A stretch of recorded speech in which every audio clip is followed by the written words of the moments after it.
만약 하나님이 내일 아침부터 거짓말이 선이라고 명령하시면 거짓말이 정말 선해질까요? 들으면 헛웃음이 나오는 질문입니다. 그런데 2400년 전 그리스 철학자 한 명이 이 함정을 만든 뒤로 신학자들이 지금까지 답을 다듬어 왔습니다. 오늘 그 답을 평범한 말로 풀어보겠습니다. 이건 단순한 머리 굴림이 아닙니다. 우리가 매일 쓰는 단어, 선하다라는 말의 뿌리에 관한 문제입니다. 엄마가 아이에게 거짓말하지 말라고 가르칩니다. 왜 거짓말이 나쁠까요? 어른들은 보통 두 가지 중 하나로 답합니다. 첫째, 사회가 그렇게 정했으니까. 둘째, 원래 그런 거니까. 그런데 기독교인이 답할 때는 한 가지가 더 붙습니다. 하나님이 그렇게 말씀하셨으니까. 여기서 문제가 시작됩니다. 만약 하나님이 마음만 먹으면 거짓말도 선하다고 정하실 수 있다면 하나님은 선하시다는 우리의 고백이 흔들립니다. 반대로 하나님이 어떤 정해진 진석을 따라야 한다면 그 규칙이 하나님보다 더 높아져 버립니다. 오늘 우리는 이 함정에서 빠져나오는 길을 함께 걸어봅니다. 이 질문에는 유명한 이름이 있습니다. 유티프로 딜레마. 어렵게 들리지만 뜻은 단순합니다. 기원전 4세기 그리스 철학자 플라톤이 쓴 책에 등장하는 두 갈래의 질문이에요. 딜레마는 한국말로 옮기면 둘 중 어느 쪽을 골라도 곤란한 상황이라는 뜻입니다. 질문은 이렇게 생겼습니다. 어떤 일이 선해서 하나님이 명령하시는 걸까요? 아니면 하나님이 명령하시기 때문에 선한 걸까요? 이게 왜 함정이냐 하면 어느 쪽을 골라도 곤란해지기 때문입니다.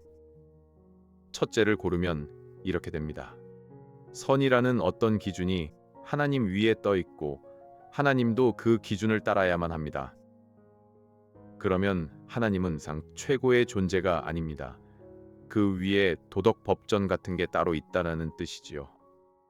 둘째를 고르면 더 무섭습니다. 하나님이 명령하시면 무엇이든 선이 됩니다. 어제는 살인이 죄였는데 오늘 하나님이 마음을 바꾸시면 살인이 선이 될 수도 있다는 뜻이 됩니다. 이런 신 우리가 마음 놓고 신뢰할 수 있을까요? 무신론자들은 2400년 동안 이 함정을 들고 와서 기독교인을 흔들었습니다.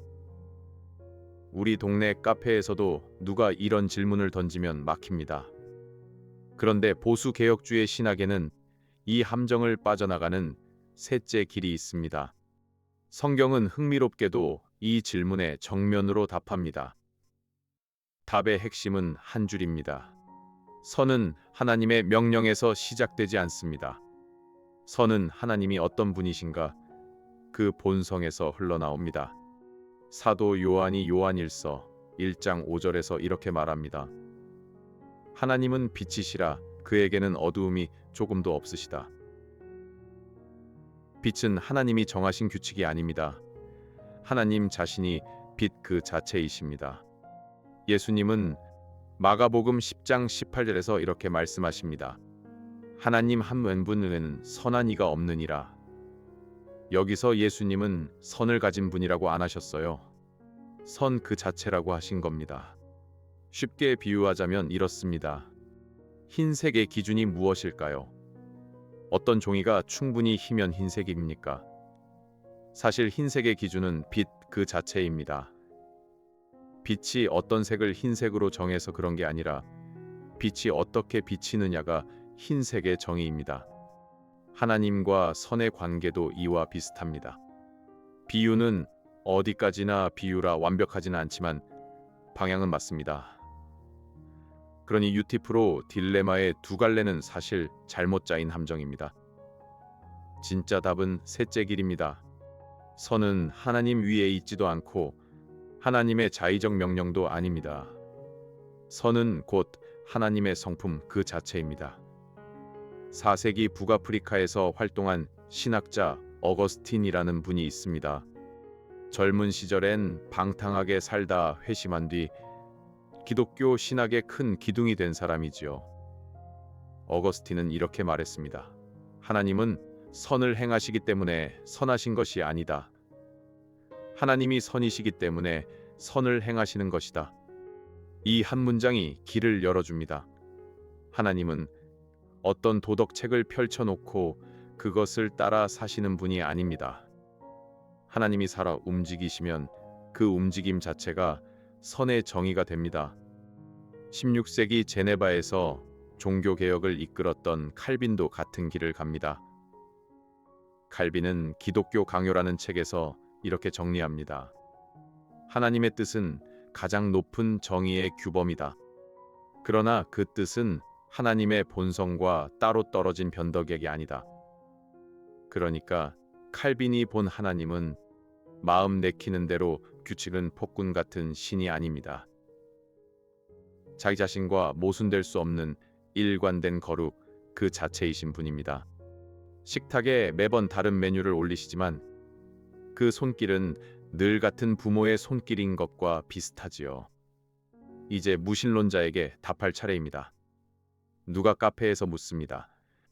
도덕은 그냥 진화의 산물 아닌가요? 우리가 협동해야 살아남으니까 만들어낸 거잖아요. 여기에 보수적 변증학자들은 이렇게 답합니다. 진화로 도덕의 기능은 설명할 수 있어도 도덕의 의무는 설명할 수 없습니다. 예를 들어 봅시다. 한겨울 동네 저수지에 어린아이가 빠졌습니다. 지금 당장 뛰어들어 살리는 게 옳을까요? 거의 모든 사람이 옳다고 답합니다. 단지 살리면 좋겠다가 아니라 살려야 한다고 느낍니다. 이 살려야 한다는 무게, 의무감은 어디서 옵니까? 20세기 영국 작가 C.S. 루이스가 있습니다. 무신론자였다가 회심해 변증학의 대표 작가가 된 분입니다. 그는 책 순전한 기독교 첫 부분에서 이렇게 정리합니다. 모든 사람의 마음에는 깨뜨려서는 안 된다는 도덕법이 새겨 있다. 그 법은 인간이 만들지 않았고 인간이 완벽히 지키지도 못한다. 그러나 모두가 그 법의 존재를 안다. 루이스는 묻습니다. 이 법은 어디서 왔을까요? 누구도 그 법을 발명한 적이 없습니다. 누구도 자기 마음대로 그 법을 폐지할 수 없습니다. 그렇다면 가장 자연스러운 설명은 인격적이고 선하신 분, 곧 하나님이 그 법의 근원이라는 것입니다. 이것이 도덕 논증이라 불리는 변증학의 한 갈래입니다. 여기까지 들어도 한 가지 의심은 남습니다. 그래도 결국 자의적이지 않은가? 하나님이 어쩌다 그런 본성이 되셨는지는 또 누가 정했나? 이 질문 자체가 잘못된 전제를 깔고 있습니다. 누가 정했나는 시작이 있는 존재에게나 통하는 질문입니다. 하나님은 시작이 없으십니다. 영원 전부터 영원까지 변함없이 그 본성으로 존재하시는 분입니다.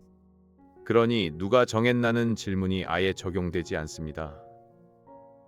야고보서 1장 17절은 이렇게 말합니다. 하나님은 변함도 없으시고 회전하는 그림자도 없으시다.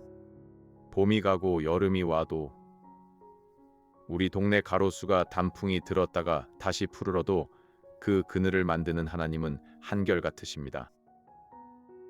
또 한 가지 반론이 있습니다. 구약에 보면 하나님이 잔인해 보이는 명령을 내리시지 않는가?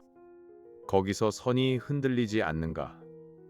이건 큰 주제라 다른 영상에서 다루겠지만 한 줄만 짚자면 보수 개혁주의는 이렇게 답합니다.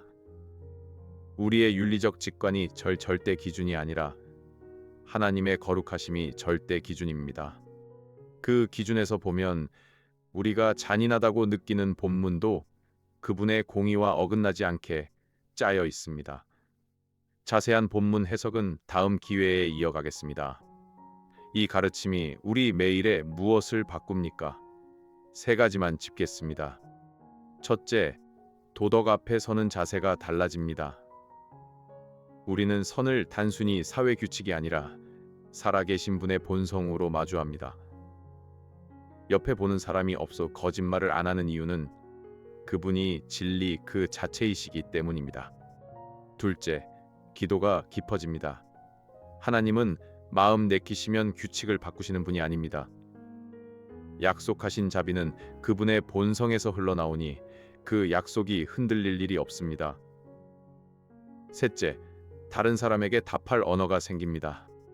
직장 점심자리에서 동료가 묻습니다. 너희 하나님은 왜 그렇게 자기 마음대로야? 우리는 차분히 답할 수 있습니다.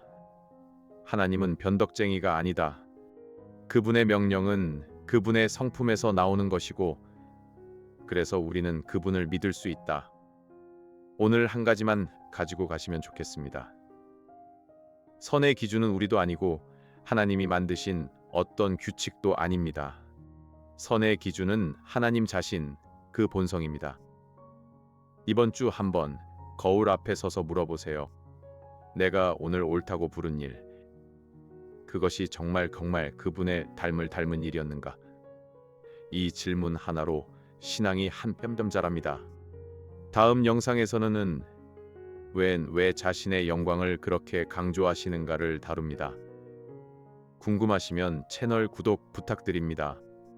이 영상은 보수적 개혁주의 신학의 입장에서 제작된 변증학적 콘텐츠이며 모든 신학적 견해를 대변하지 않습니다. 본인의 신앙 공동체 및 목회자와 함께 묵상하시